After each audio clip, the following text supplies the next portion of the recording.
ॐ अज्ञानतिमिरान्धस्य ज्ञानाञ्जनशलाकयः चक्षुरुन्मिलितं येन तस्मै श्रीगुरुवे नमः। हरे कृष्णा।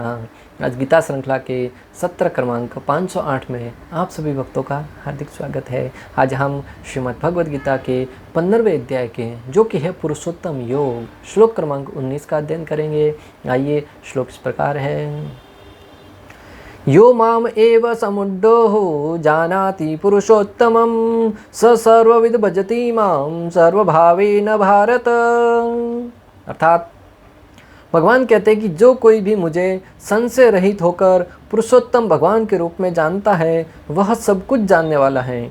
अतः एव हे भरतपुत्र, वह व्यक्ति मेरी पूर्ण भक्ति में रत होता है। भक्तों, अगर इस श्लोक का संबंध पिछले वाले श्लोकों से देखा जाए तो भगवान श्री कृष्ण ने जो श्लोक क्रमांक 16, 17 और 18 तीन श्लोकों में संपूर्ण वेदों का सार बताया कि भगवान श्री कृष्ण है वो समस्त ब्रह्मांड के परम ईश्वर हैं, समस्त ब्रह्मांडों के स्वामी हैं और समस्त लोकों में प्रवेश करके उनका पालन पोषण करते हैं। सर और असर जीवों से भी सर्वश्रेष्ठ हैं। किस प्रकार जीवों को स्मृति और विस्मृति दोनों भगवान से ही प्राप्त होती हैं, किस प्रकार समस्त जीवों के लिए, भले सूर्य के रूप में हो, चंद्रमा के रूप में हो, अग्नि के रूप में हो, सारी की सारी आवश्यकताओं की पूर्ति भगवान श्री कृष्ण द्वारा होती हैं। और इस प्रकार हमने समझा था कि समस्त जीवों में परम ईश्वर है वो भगवान है, पुरुषोत्तम है वो भगवान है। तो जो व्यक्ति इन तीन श्लोकों का सार समझकर भगवान श्री कृष्ण को परम ईश्वर के रूप में स्वीकार करता है, उसके फल को यहाँ पे भगवान वर्णित कर रहे हैं। भगवान कह रहे हैं कि जो कोई मुझे संशय रहित होकर, हृदय में थोड़ा सा भी संशय नहीं रहना चाहिए कि भगवान इस कृष्ण भगवान है क्या। कई लोग 16 माला जप भी करते हैं, 4 नियमों का पालन भी करते हैं, परंतु जब श्री कृष्ण को परम ईश्वर के रूप में स्वीकार करने की बात आते हैं तब हृदय में संशय होता है। मेरे लिए तो ये भी भगवान है, मेरे लिए तो वो भी भगवान है, सब भगवान एक समान है, सब देवता एक समान है, सब भगवान तो एक ही होते हैं। ऐसा सिद्धांत लेकर चलेगा तो भक्तों, भगवान कहते हैं वो पूर्ण फल प्राप्त नहीं कर सकता।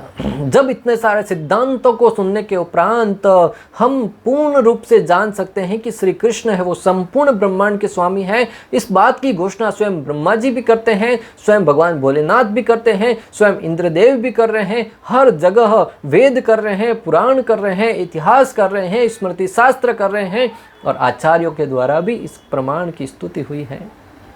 सुखदेव गोस्वामी जैसे महान विरक्त चूड़ामणि, वो भी भगवान श्री कृष्ण को परम ईश्वर के रूप में स्वीकार कर रहे हैं।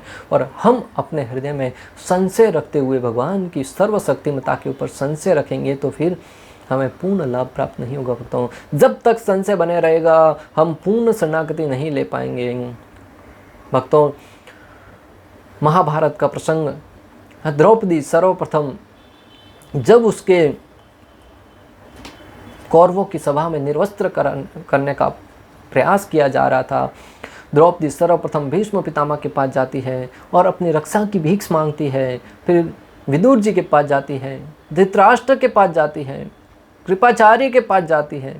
हर एक महान संत, महान रक्षक, धनुर्धर योद्धा था वहाँ पे, उन सब की शरण में जाकर वहाँ पे अपनी रक्षा की भीख मांगती है। अपने पांडव पतियों के सामने भी रक्षा की भीख मांगती हैं। और अंत में जब सब जगह से हताशा, निराशा हाथ लगी तो अपने दोनों हाथों से साड़ी को पकड़ कर रखती है भक्तों, और दुशासन के सामने अपनी लाज को बचाए रखने के लिए दोनों हाथ से साड़ी को पकड़ के रखती है। परंतु भक्तों, सामने हजारों हाथियों का बल रखने वाला दुशासन है और एक तरफ अबला नारी जो कुछ सामान्य शक्ति लेकर खड़ी है, वो कब तक उस दुशासन की शक्ति का सामना कर पाती। जब उसको एहसास हुआ कि मैं अपनी शक्ति से, अपने सामर्थ्य से अपनी लाज नहीं बचा सकती और इस जगत के अनेक लोगों पर जिन पर मुझे श्रद्धा थी, जिन पर मुझे विश्वास था, उनके सामने हाथ फैलाने के बाद भी हर जगह से निराशा हाथ लगी। जब जगत का सहारा नहीं मिला भक्तों, तब उस जगदीश को याद किया, हे गोविंद, हे द्वारकावसीना, हे कृष्ण, मेरी रक्षा करो, मेरी रक्षा करो। तब भगवान श्री कृष्ण अपने द्वारका महल में बैठे थे, भोजन कर रहे थे, अपने वस्त्र को आदेश दिया, पवन की गति से जाओ और द्रौपदी की लाज बचाओ। गरुड़ जी भगवान से प्रार्थना करते हुए कहते हैं, अरे भगवान आज मेरी सेवा नहीं लेंगे। भगवान कहते हैं, गरुड़ आज तेरी गति है वो धीमी पड़ जाएगी, मेरे भक्त की लाज खतरे में है। वस्त्र आगे आगे, भगवान श्री कृष्ण पीछे पीछे। तुरंत वस्त्र ने जाकर द्रौपदी की लाज बचाई। भक्तों, मैं आपको जो बताना चाह रहा हूँ, जब तक द्रौपदी अन्यों पर आश्रित थी तब तक भगवान श्री कृष्ण ने, जब तक भगवान श्री कृष्ण की पूर्ण शरणागति स्वीकार नहीं करी तब तक भगवान की उसको रक्षा प्राप्त नहीं हुई, भगवान की सहायता प्राप्त नहीं हुई। परंतु जब उन्होंने समस्त जगत से रिश्ता तोड़कर एकमात्र भगवान श्री कृष्ण दोनों हाथ ऊपर उठाकर भगवान श्री गोविंद की शरण में गई, तब निश्चित रूप से भगवान ने उसकी रक्षा करी। इस प्रकार हम समझ सकते हैं भक्तों कि हम भी जब तक पूर्ण संशय रहित होकर भगवान श्री गोविंद की शरण में जाकर उनकी शरणागति स्वीकार नहीं करेंगे, तब तक हमें भगवान की कृपा प्राप्त नहीं होगी। और संशयों को मिटाने के लिए हमें राम नाम रूपी कथा है, हरि नाम रूपी कथा है, कृष्ण कथा रूपी नाम रूपी कथा है, उसका आश्रय लेना होगा।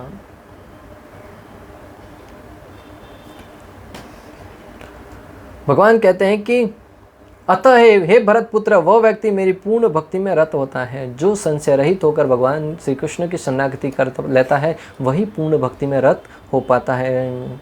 जो लोग भगवान को उत्तम पुरुष के रूप में जानते हैं, उनको प्राप्त होने वाले फल का वर्णन करने के द्वारा इस विषय के तात्पर्य को स्पष्ट कर रहे हैं। शब्दों के अर्थ को जो इस प्रकार समझता है जैसा मेरे द्वारा कहा गया है, न कि केवल शब्द कोश में दिए गए अर्थ के अनुसार, तो ऐसे व्यक्ति के हृदय में मेरी भगवान के रूप में स्थिति के संबंध में कोई संदेह नहीं रह जाता। बहुत महत्वपूर्ण बात बोली जा रही है भक्तों।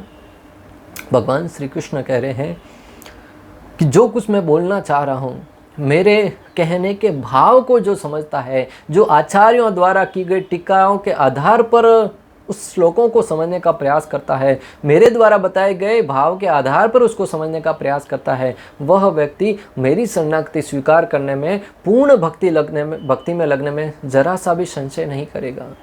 परंतु अगर अपनी बुद्धि से, अपनी इच्छा से उस श्लोकों का अर्थ निकालकर उसके अनुरूप उसकी व्याख्या करेगा, तो वह व्यक्ति इसमें सफल नहीं हो पाएगा।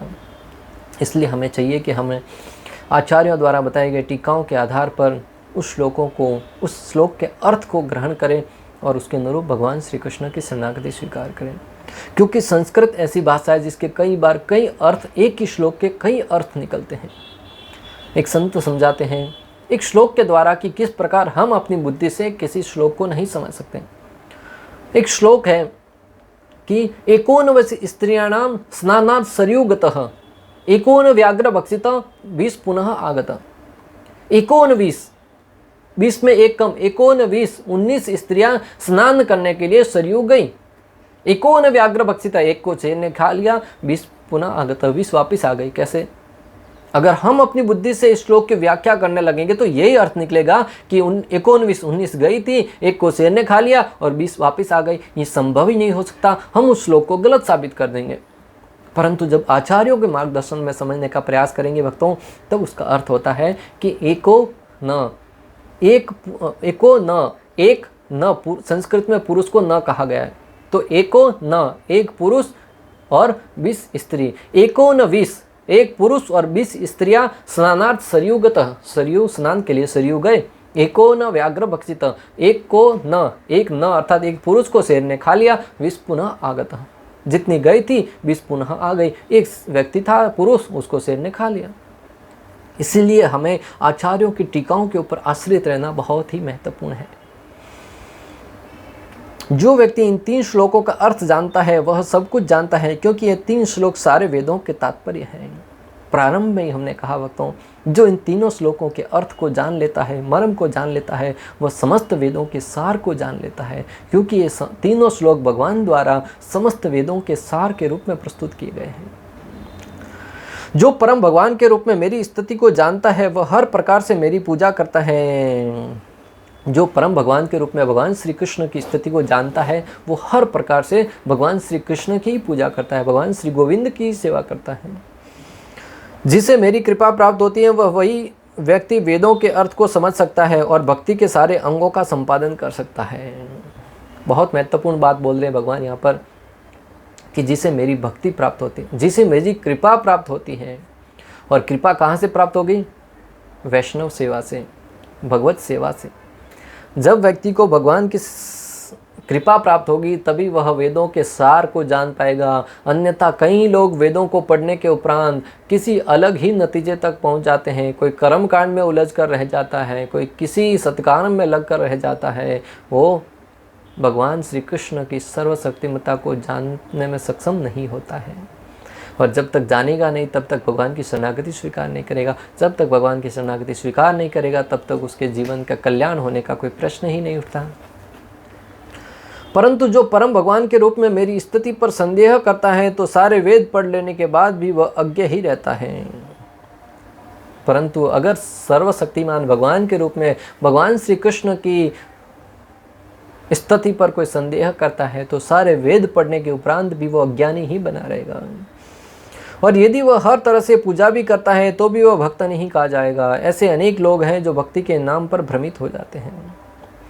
और ऐसे लोग अगर भगवान की हर तरह से पूजा भी करते हैं, पूजा पाठ भी करते हैं, अनेक प्रकार से सारे के सारे भक्ति कार्यों में हमें लगेगा कि पूजा पाठ कर रहा है, ये भी भक्त हैं, परंतु जो श्री कृष्ण की शरणागति स्वीकार नहीं करते हैं, श्री कृष्ण को परम ईश्वर के रूप में स्वीकार नहीं करते हैं, वो अभक्त ही माने जाते हैं। ऐसा भगवान श्री कृष्ण का मत है। भागवतम 11.5.16 में वर्णन आता है कि जिन्होंने परम सत्य का ज्ञान प्राप्त नहीं किया है फिर भी जो निपट अज्ञानता के अंधकार से परे हैं वे सामान्यतया धर्म, अर्थ तथा काम इन 3 पवित्र पुरुषार्थों का अनुसरण करते हैं। जिन्होंने परम सत्य का ज्ञान प्राप्त नहीं किया है वो वेदों को पढ़ने के उपरांत भी धर्म, अर्थ, काम और मोक्ष, धर्म, अर्थ, काम पुरुषार्थों का ही अनुसरण कर पाते हैं।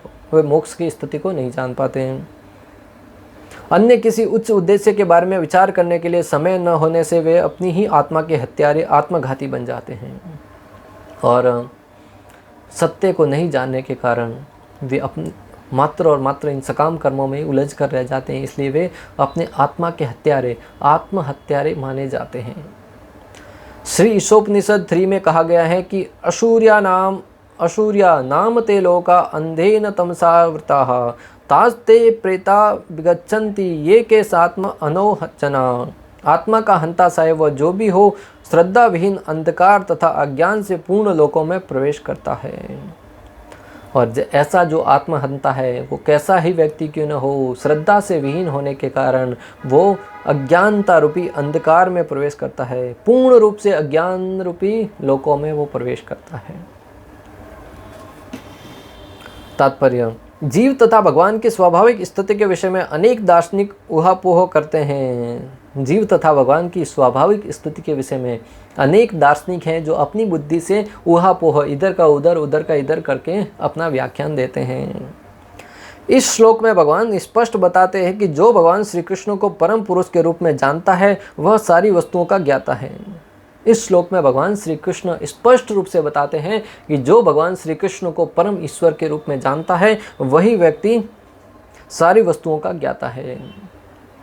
अपूर्ण ज्ञाता परम सत्य के विषय में केवल चिंतन करता जाता है, जबकि पूर्ण ज्ञाता समय का अपव्यय किए बिना सीधे कृष्ण भावनामृत में लग जाता है। जो अपूर्ण ज्ञाता है वो समय का अपव्यय करते हुए कई प्रकार के ध्यान, धारणाओं, समाधि और अनेक प्रकार के बौद्धिक विकास के लिए, ज्ञान के लिए इधर उधर प्रयास करता रहता है, परंतु जो पूर्ण ज्ञाता है वो सीधा कृष्ण भावनामृत के द्वारा अपने जीवन के अमूल्य समय को, कीमती समय को भगवत सेवा में लगाता है। अर्थात भगवान की भक्ति करने लगता है। संपूर्ण भगवत गीता में पग पग पर इस तथ्य पर बल दिया गया है। फिर भी भगवत गीता के ऐसे अनेक कट्टर भाष्यकार हैं जो परमेश्वर तथा जीव को एक ही मानते हैं। संपूर्ण भगवत गीता में पग पग पर भगवान श्री कृष्ण ने इस बात की घोषणा करी है कि वो भगवान श्री कृष्ण ही परम ईश्वर हैं, प्रत्येक जीव उनका शाश्वत अंश है और उसके नाते प्रत्येक जीव, जो जीव भगवान की सेवा में लगेगा वही पूर्ण शांति को प्राप्त करेगा, वही जीवन की वास्तविक योग्यता को समझेगा। परंतु फिर भी श्रील प्रभुपाद लिखते हैं कि कुछ भाष्यकार ऐसे हैं, कट्टर भाष्यकार, जो जीव और भगवान को एक ही स्तर पर बताते हैं। वैदिक ज्ञान श्रुति कहलाता है, जिसका अर्थ है श्रवण करके सीखना। वैदिक ज्ञान है वो श्रुति कहलाता है, जिसका अर्थ है श्रवण करके सीखना। वास्तव में वैदिक सूचना कृष्ण तथा उनके प्रतिनिधियों जैसे अधिकारियों से ग्रहण करनी चाहिए। यहाँ कृष्ण ने हर एक वस्तु का अंतर सुंदर ढंग से बताया है। वास्तव में जो भगवान संबंधित बातें हैं वो भगवान श्री कृष्ण के संबंधित पार्षद हैं, उनके श्रीमुख से ही सुनना चाहिए। इधर उधर से जहाँ कहीं से भी मिला वहाँ से कथा श्रवण नहीं करनी चाहिए। प्राथमिक दृष्टिकोण में हमें दिखेगा ये भी भगवान के ही भक्त हैं, इन्होंने भी सुंदर वेशभूषा धारण करी है, ये भी तो कृष्ण कथा ही कह रहे हैं। परंतु जिन्होंने भगवान श्री कृष्ण की शरणागति स्वीकार नहीं करी है, जो श्री कृष्ण को परम ईश्वर के रूप में नहीं मानते हैं, उन लोगों के मुख से सुनने से भक्तों हमारी बुद्धि है वो भ्रमित होगी, हमें वो सही रास्ते पर नहीं लेके जा पाएगी। अतएव इसी स्रोत से सुनना चाहिए, लेकिन केवल शुकरों की तरह सुनना पर्याप्त नहीं है। मनुष्य को चाहिए कि अधिकारियों से समझे। शिला प्रभुपाद बहुत ही कठोर शब्द लिख रहे हैं, शुकरों की भांति नहीं सुनना चाहिए। इसका क्या अर्थ है?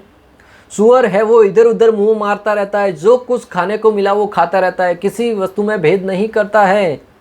हमें इधर उधर मुंह मार के जहाँ कहीं से सुनने मिला वहाँ से नहीं सुनना है। जो प्रमाणिक पार्षद हैं, जो प्रामाणिक गुरु हैं, भगवान श्री कृष्ण के सेवक हैं, भगवान श्री कृष्ण के भक्त हैं, उनके मुख से ही कथा का श्रवण करें, तभी उस कथा का पूर्ण लाभ प्राप्त हो सकता है। अन्यथा शुकर की भांति इधर उधर से मुंह मारते रहेंगे तो मात्र और मात्र हृदय में गंदगी ही बढ़ेगी और भगवान श्री कृष्ण की श्री शरणों के प्रति शरणागति प्राप्त नहीं कर पाएंगे।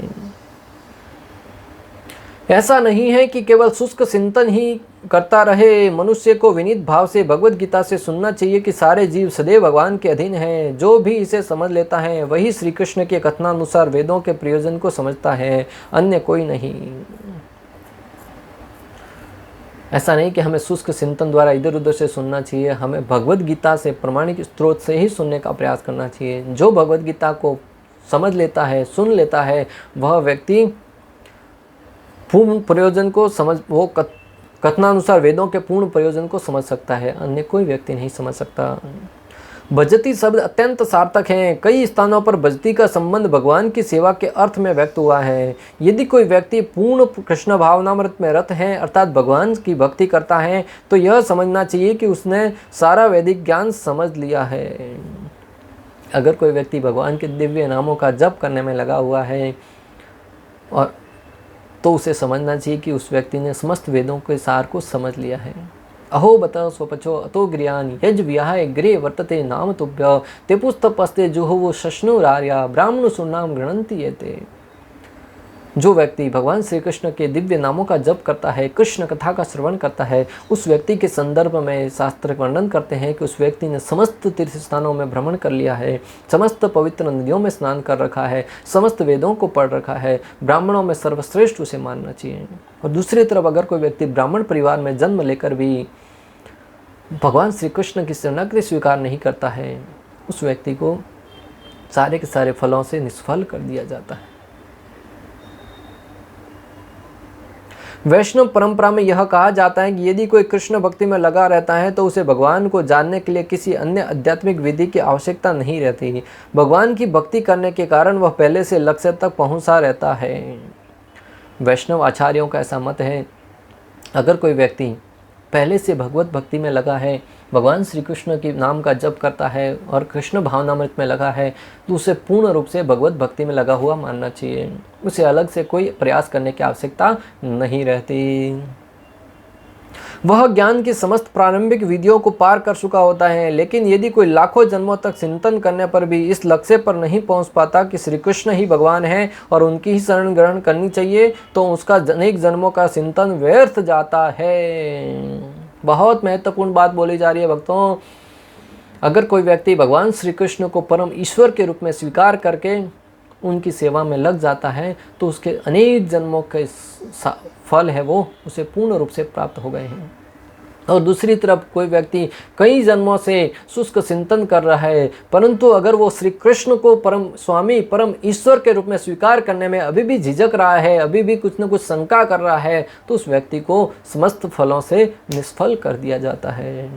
इस प्रकार श्लोक क्रमांक 19 में हमने समझा कि भगवान श्री कृष्ण है वो परम ईश्वर है, समस्त ब्रह्मांडों के स्वामी है। समस्त वेदों का यही सार है कि भगवान श्री कृष्ण को परम ईश्वर के रूप में स्वीकार करें, बिना किसी शंका के, बिना किसी संकोच के। वही व्यक्ति पूर्ण रूप से भगवान श्री कृष्ण की शरणागति स्वीकार करके पूर्ण लाभ प्राप्त कर सकता है। अन्यथा व्यक्ति कई प्रकार के माया के द्वारा भ्रमित होकर, अनेक मार्गों के द्वारा वो भ्रमित होकर भक्तों पूर्ण लाभ नहीं प्राप्त कर सकेगा।